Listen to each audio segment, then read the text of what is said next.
Good morning. So I'm Courtney Davis, and I attend with my husband Jamie and our children Cassidy and Clara. When I first got asked to do this, my first thought was, what could I possibly say? What could I say for this moment? And then that quickly turned to, how could I not take this opportunity to talk about how special this church is, how special these leaders are, and all of our congregation, and how can I fit it into just a couple minutes? So I'm going to do my best to be brief. So I grew up in Madison. I actually started attending St. Matthew's in the 90s when Bill McLilley was here. We were pretty active. I was here Sunday morning, Sunday night, Wednesday night, very briefly in the youth choir. That's not where I needed to be plugged in, although it was fun. I did leave for college. I did undergrad, did law school in Oxford, and then it came time to move back and kind of establish my young adult life here with Jamie. We did visit a lot of churches, went a lot of places. We had trouble finding a connection anywhere. So we did make our way back to St. Matthew's, and for me it was coming home. Coming back to a traditional service, I want to hold a hymnal. I want to do the Apostles' Creed and sing the doxology and all the things I did growing up and come back to what I felt for church. But it was more than that. We finally found a connection. We saw familiar faces and people we knew. We got to know Andy and our other clergy. We got to know other people in the congregation. And instead of leaving services where I felt judged or that I could never be a good enough Christian or I needed to show that I was perfect and put on this image, we were allowed to be real. We were allowed to make mistakes. We were allowed to just grow and be here together. So thinking about stewardship, this is not the part where I say, let's talk about your finances and make sure you give enough. While tithing's important, so that we can support our local and non-local international ministries, it's more than that. So if you're going to talk about something, it's always good to look up the definition. What is stewardship? So one of the definitions that really spoke to me was using your resources wisely. So again, for me, that wasn't even looking at finances. At this point in our life, our time is our most precious commodity. There's so much to do between work deadlines that keep you busy and going, and kids' schedule, and life is just busy and it's go, go, go. Where you find to put your time and what priorities you make with it, for me, just says a lot. And when church is not fulfilling, like it was when we visited some of the other churches, it's easy to make excuses on Sunday morning. It's easy to not show up and sleep in, and then you miss a week, and then you miss 2, and then you miss 4, and then it's easy to go back. But we have 2 young children, and Jamie and I were both brought up in families that went to church.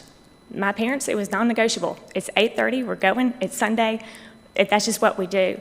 And that's how we wanted to raise our girls. But not just to go to church on Sunday morning and check a box. We really wanted them to understand what it meant to be involved and be in the church. And the more we came, the more the friendly faces here became our friends. We sit up in the balcony. We got a pretty good crowd out there today. With having young children in church, we don't have to send them off to the nursery if we don't want to. They can be in the service. They can learn the traditions. They can learn the Apostles' Creed and recite it with us. And for me, that was just so important and so special.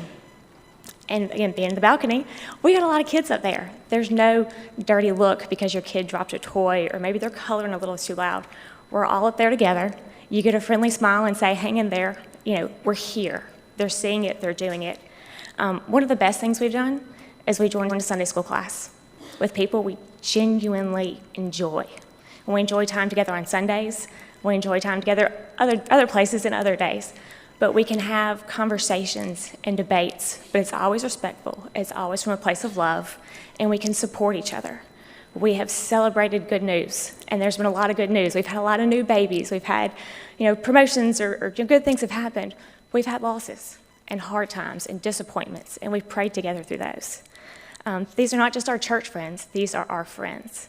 The hymn we sang this morning said, strangers are now friends. It couldn't be more true. People I hadn't met a few years ago are now dear, dear friends. I've also started coming on Wednesday nights. The children enjoy going to the choir and having their Bible study. And I was asked probably a year ago to come and join the ladies' Bible study. I don't know what I expected, but I kind of went in, I think having some preconceived notions of, well, these are going to be ladies where I'm not going to fit in. I'm not going to be good enough. I'm not going to know enough scripture. I'm not going to know something. But instead, I was welcomed, and we get to vent, and we can talk about our struggles as people or as parents or whatever it might be. And instead of feeling judged or not good enough, I'm reminded that I'm not alone and I am loved, and there's a community of people here that love us and support us. So the best part of all this is that our church family is not in a bubble. As we go out in the community and we go to tailgating at the Madison Central game or in Oxford, or we go to swim meets or soccer games or Girl Scouts or Walmart, whatever it might be, we see our church family. And we see them everywhere, and it's a friendly face and a smile and a "how are you doing" from someone who actually cares what you say back. And that is so special. So I could go on for probably another 10 minutes about how great the children's ministry is and the program they did back in the spring where the children filled the choir loft and how amazing that was to watch, and some of the older adult ministries that my mom gets to do and how great all that has been for my family. But I don't get to use the whole service, so I'm going to wrap up. It's been a long, tough season for the church. We had a vote. It was tough. If you were here that day, I'm not here to talk about the vote itself. But if you were here, as Tim led us in those hymns, that was so special. You cannot convince me God doesn't have great plans for this church and these people. He does, and I know he does. So I started off saying that time is our greatest commodity and how precious it is. And I've never regretted the time I've spent here in this church with these people. If you haven't plugged in, I hope you will. I don't think you'll regret it. Thank you.